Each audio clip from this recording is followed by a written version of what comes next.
रहीम। अस्सलाम वालेकुम friends, welcome back to my YouTube channel Desi cooking. उम्मीद करती हूँ आप सब लोग ठीक होंगे, खैरियत से होंगे, जहाँ होंगे खुश होंगे, आबाद होंगे। तो आज मैं आप लोगों के लिए लाई हूँ बहुत ही मज़ेदार सी घर के बने हुए गाजर के मुरब्बे की रेसिपी। तो बहुत ही आसान है इसको तैयार करना।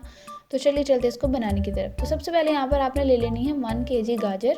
उसको आपने अच्छे से धोकर साफ़ करके अच्छे से कट कर लेना है। इस तरह से आपने ना ही ज़्यादा बड़े पीसेस में कट करना है, ना ही छोटे मतलब पतले हों, इस तरह से दरमियाने साइज़ के। तो अब यहाँ पर हमने कढ़ाई ले ली और इसमें हमने 2 कप पानी के लेने हैं। 2 कप भर कर हम पानी ले रहे हैं। तो 2 कप पानी ऐड करने के बाद हम उसमें 2 अदद इलायची ऐड करेंगे। इलायची की बहुत अच्छी सी खुशबू आएगी मुरब्बे में से। और 1 कप हमने इसमें चीनी ऐड करनी है। चीनी कुछ लोगों को ज़्यादा पसंद होती है तो वो ज़्यादा ऐड करते हैं, कुछ लोगों को कम पसंद होती है और वो कम ऐड करते हैं। तो अगर आपको ज़्यादा पसंद है तो आप 1.5 कप भी ऐड कर सकते हैं। मैंने यहाँ पर 1 कप ही ऐड किया है। जब हमारे पानी और चीनी डिज़ोल्व हो जाए और फिर इस तरह से शीरा जो वो तैयार होने लग जाए और उसको बॉईल आने लग जाए, फिर हम उसमें जो गाजरें हमने धो कर रखी हुई हैं काट कर, उनको फिर हम ऐड कर देंगे। अच्छे से ये सारी गाजरें हमने ये देखें ऐड कर देनी है इस तरह से।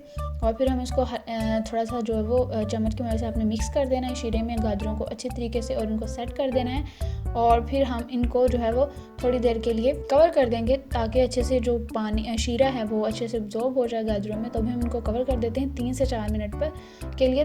तेज़ आंच पे हम इसको कवर करेंगे ताकि हमारा जो शीरा है वो भी साथ साथ पक जाए।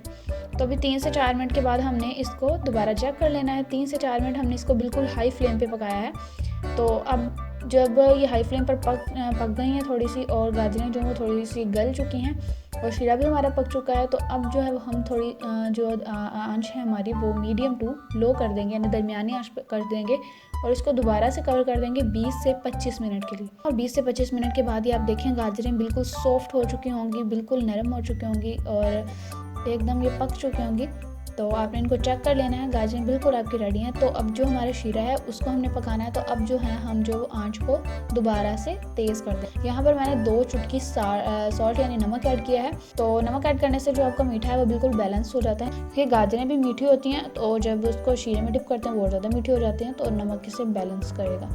अगर आपके पास लेमन है या तो फिर आप लेमन का जूस भी ऐड कर सकते हैं। उससे ये होगा कि आपका जो शीरा है वो बाद में जमेगा नहीं। तो यहाँ पर जो देखें कि गाजरें हमारी बिल्कुल रेडी हो चुकी हैं। शीरा जो बिल्कुल आपने जब एक तार बनना उसके स्टार्ट हो जाए, बिल्कुल चिपकना स्टार्ट हो जाए, तब बिल्कुल आपका शीरा रेडी है। तो अभी जो हमारी गाजरें यहाँ पर इस स्टेज पर आके बिल्कुल तैयार हो चुकी हैं। तो अभी हम इनको डिश आउट कर लेते हैं। तो प्यारे से बर्तन में हमें इसको डिश आउट कर लेना है। माशाल्लाह से हमारी गाजरें आप देखिए कितने अच्छे से रेडी हो गई हैं। आपने इसको फोक की मदद से चेक कर लेना है, बहुत ही अच्छे से ये रेडी होंगी। बिल्कुल अंदर तक ये गली हैं, बिल्कुल भी कच्ची नहीं है अंदर से। आप ये देखें किस तरह से मैं आपको चेक करके दिखा देती हूँ कि बहुत अच्छे से ये रेडी हो चुकी हैं। तो उम्मीद करती हूँ आपको आज की रेसिपी और आज की वीडियो बहुत पसंद आई होगी। अगर आपको मेरी रेसिपी और मेरी वीडियो पसंद आई तो मुझे कमेंट बॉक्स में ज़रूर बताइएगा। मेरे चैनल को सब्सक्राइब ज़रूर कीजिएगा और बेल आइकन दबाना मत भूलिएगा। अगली वीडियो में आपसे मुलाकात होगी, तब तक के लिए मुझे दुआ में याद रखिएगा। अल्लाह हाफिज़।